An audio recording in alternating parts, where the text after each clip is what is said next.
नमस्कार। आप सब लोग देख रहे हैं संबलपुर से प्रकाशित दैनिक जनमुख के चैनल जनमुख ऑनलाइन। सफलता शब्द बोलने में जितना आसान है उतनी ही ज़्यादा मेहनत छिपी होती है।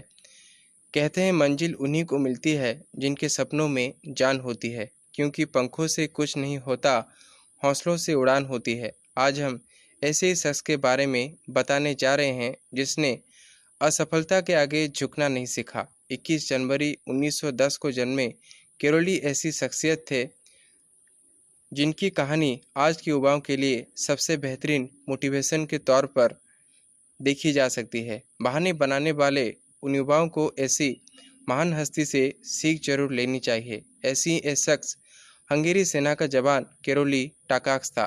ऐसे शख्स जुनून और जज्बे के दम पर कामयाबी को अपने कदमों में छुपा लेते हैं। इच्छा शक्ति से ऐसे कामों को अंजाम दिया जो कि औरों के लिए असंभव थे। कैरोली हंगेरी सेना के जवान थे। वह विश्व के बेहतरीन पिस्तौल शूटर में से एक थे। 1938 के नेशनल गेम्स में उम्दा प्रदर्शन करते हुए उसने प्रतियोगिता जीती थी। उनके प्रदर्शन को देखते हुए पूरे देश को विश्वास हो गया था कि 1940 के ओलंपिक्स में कैरोली टाकाक्स देश के लिए गोल्ड मेडल जीतेगा। लेकिन कहते हैं जो किस्मत में लिखा होता है उसे कौन बदल सकता है।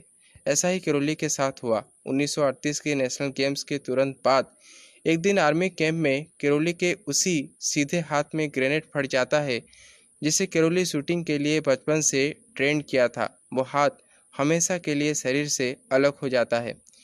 इस घटना से पूरा हंगेरी गम में डूब गया और उनका ओलंपिक्स गोल्ड मेडल का सपना खत्म हो गया।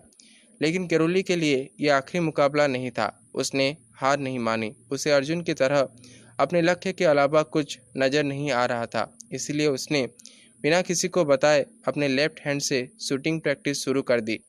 इसके लगभग एक साल बाद 1939 के नेशनल गेम्स में वो लोगों के सामने आकर सबको आश्चर्य में डाल देता है। शुरू में प्रतिभागी उसका इस तरह से मजाक बनाते हैं कि कैरोली उनका हौसला बढ़ाने के लिए आया है, लेकिन जब पता चला कि वो प्रतियोगिता में हिस्सा लेने आया है और उसे गेम्स में भाग लेने की इजाज़त मिल चुकी है तो सब हैरत में पड़ जाते हैं। कैरोली पिस्तौल न केवल शूटिंग में भाग लेता है और बल्कि गोल्ड मेडल भी जीत लेता है। कैरोली द्वारा गोल्ड मेडल पर निशाना लगाने के बाद लोग अचंभित रह जाते हैं। आखिर ये कैसे हो गया?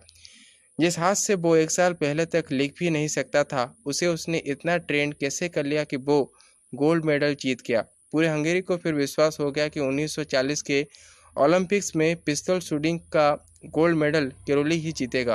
पर वक्त ने फिर कैरोली के साथ खेल खेला और 1940 के ओलंपिक्स वर्ल्ड वॉर के कारण रद्द हो गए। लेकिन कैरोली निराश नहीं हुआ।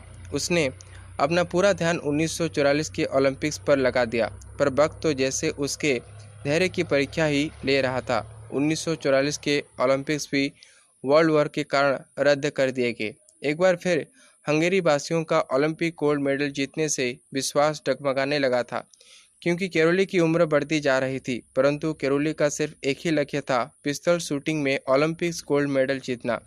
इसलिए उसने निरंतर शूटिंग अभ्यास जारी रखा। आखिरकार 1948 के ओलंपिक्स आयोजित हुए। कैरोली ने उसमें हिस्सा लिया और अपने देश के लिए पिस्तौल शूटिंग का गोल्ड मेडल जीता। पूरा देश खुशी से झूम उठा, क्योंकि कैरोली ने वो कर दिखाया जो उसकी उम्र के किसी भी खिलाड़ी के लिए भी असंभव था।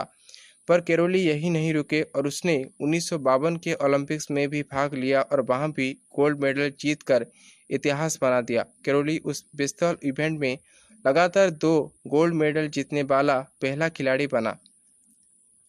ऐसे ही दिलचस्प जानकारी जानने के लिए जनमुख ऑनलाइन चैनल को लाइक करें, शेयर करें और सब्सक्राइब भी करें। बरगढ़ से चंदन कुमार महांती का रिपोर्ट। उपस्थापना चंदन कुमार महांती। नमस्कार।